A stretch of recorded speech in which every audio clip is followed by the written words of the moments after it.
So the first section, our first session this morning, is a big and unwieldy one. We're looking at the transition of the integrated energy system. So we're looking at the energy system, yes, the transition of it, and whether it is ever going to become integrated, and what on earth that word integrated means. So big questions there.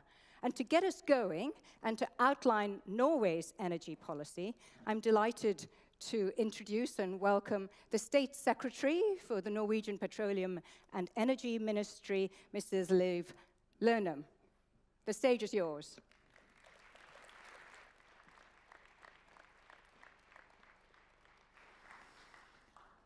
Ladies and gentlemen, good morning. It's a great pleasure to be here to discuss energy transition. It's a topic of great importance. I would like to begin by commending our host for organizing yet another important conference with an impressive list of speakers. NTNU is our country's leading tech university, and Trondheim is the tech capital.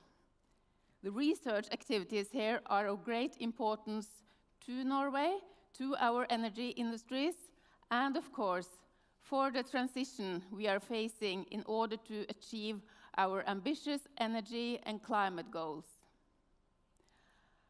I'm relatively new in the energy scene, as I assumed office just 2 months ago.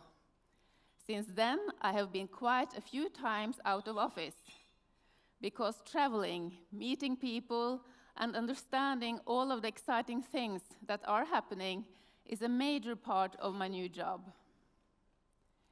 Recently, I came back home after a trip to the Western Coast. I was quite enthusiastic about it when I came home and I boasted my teenage son that I got to drive a hydrogen car. His firm response was, and exactly where did that hydrogen came from? For that particular question, I hope, in the future, we will be able to say that the hydrogen came from natural gas combined with CCS.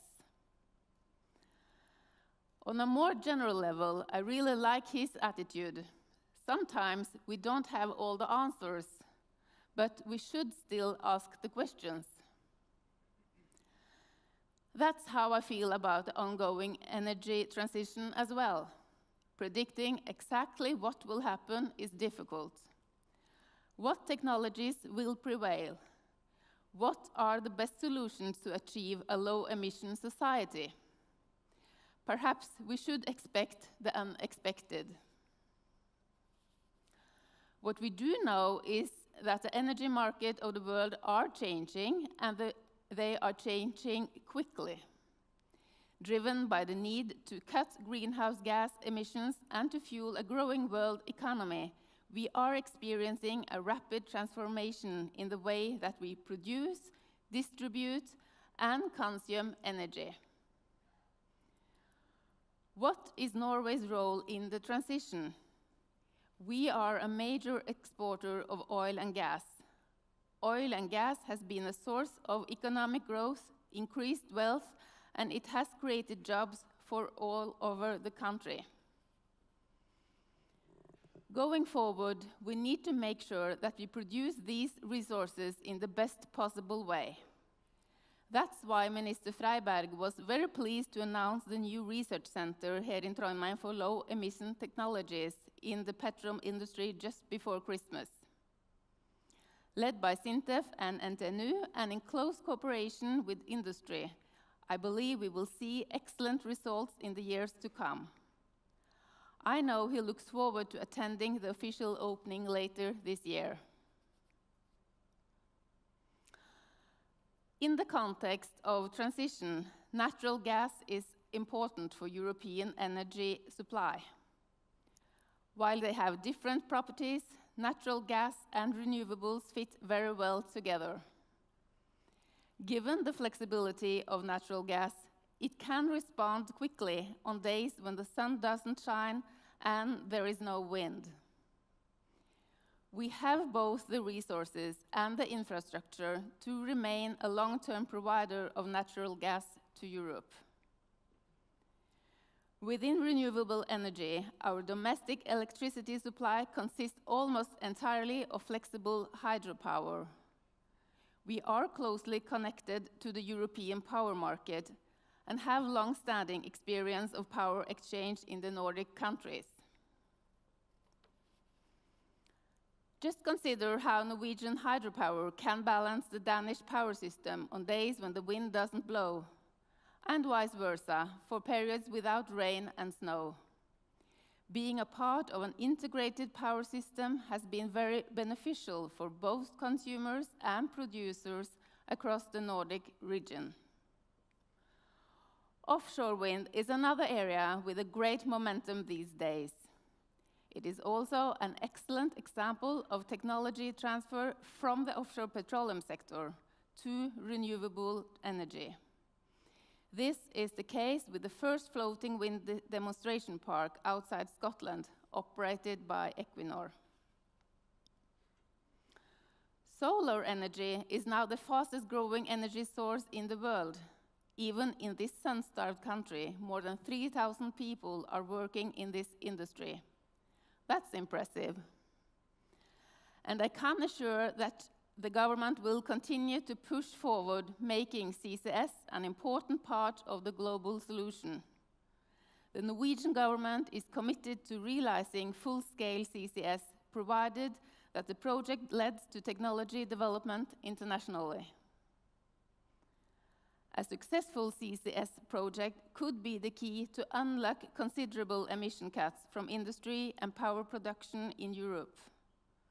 For that to happen, we need strong engagement from the European Commission, the European member states, and European industry and power entities. I mentioned hydrogen earlier in my speech. We experience increased interest of hydrogen solutions, hydrogen produced from renewable energy, as well as from natural gas combined with CCS. In order to support this development, the Norwegian government is currently working on a broad hydrogen strategy.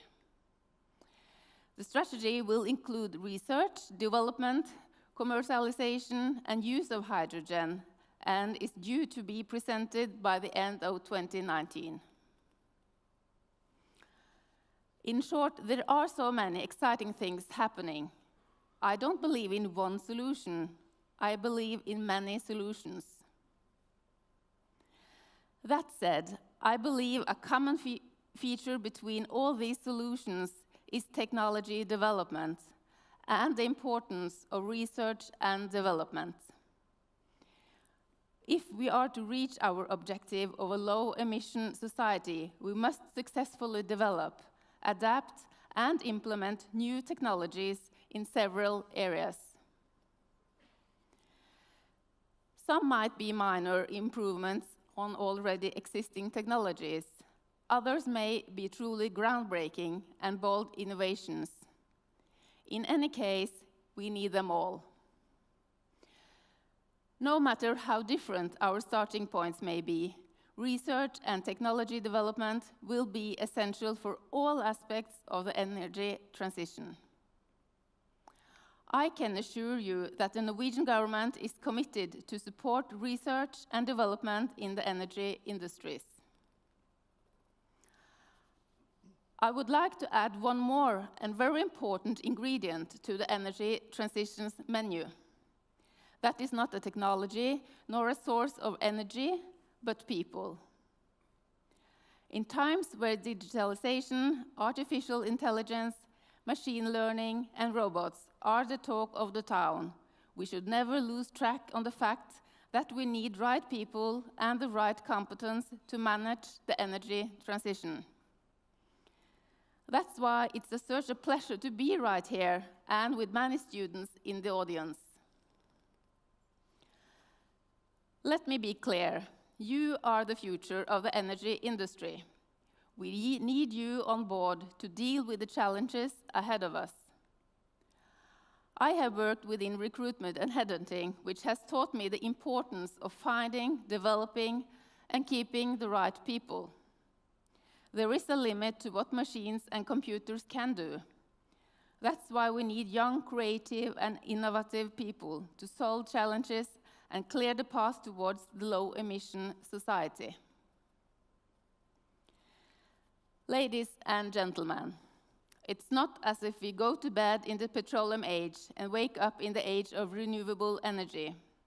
The path towards decarbonization and the low-emission society will take time. Moreover, I will require hard work from everyone involved: industry, research communities, authorities, and private citizens. We need transitions in the energy sector, in transport, and in industry. We need lower emissions and reduce the impact on the environment. And we need collaboration nationally, internationally, and between governments, academics, and industry. Our common challenge is to curb emissions to mitigate climate change, as well as ensure affordable and secure energy for all. A tall order, but we have to succeed. There is no alternative. Thank you for your attention.